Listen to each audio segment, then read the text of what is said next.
Pengadilan Negeri Ambon eksekusi rumah warga di Gunung Malintang. Pengadilan Negeri Ambon mengeksekusi rumah dan tanah di Gunung Malintang, Kecamatan Sirimau, Kota Ambon pada Selasa 23 November 2021. Eksekusi rumah itu berawal dari sengketa antara penggugat Kunco Rohandaya dan yang tergugat Yani Saimima.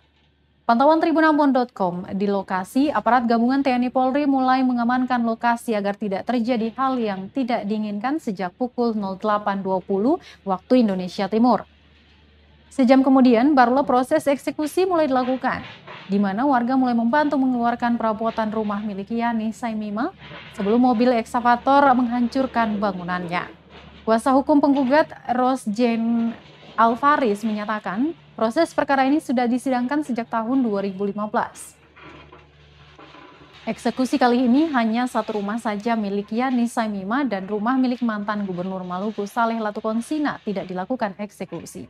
Selama proses eksekusi ini berlangsung tidak ada kendala apapun di lapangan.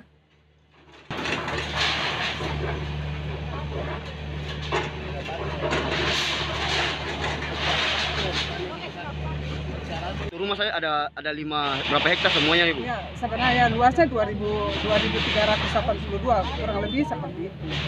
Bu sudah pernah mediasi dengan pihak-pihak ini?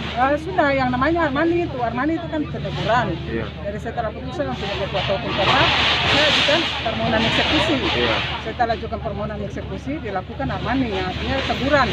Jadi panggil pihak-pihak, tapi mereka tidak pernah datang. Bu, ini kan ada satu rumah yang kenapa mantan gubernur ini nggak dieksekusi, Bu?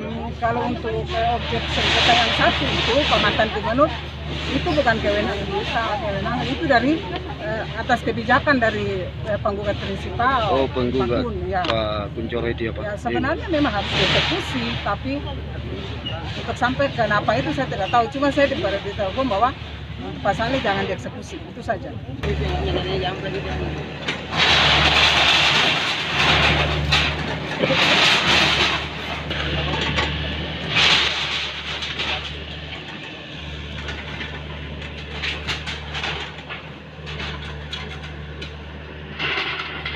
Terima kasih sudah nonton. Jangan lupa like, subscribe, dan share ya.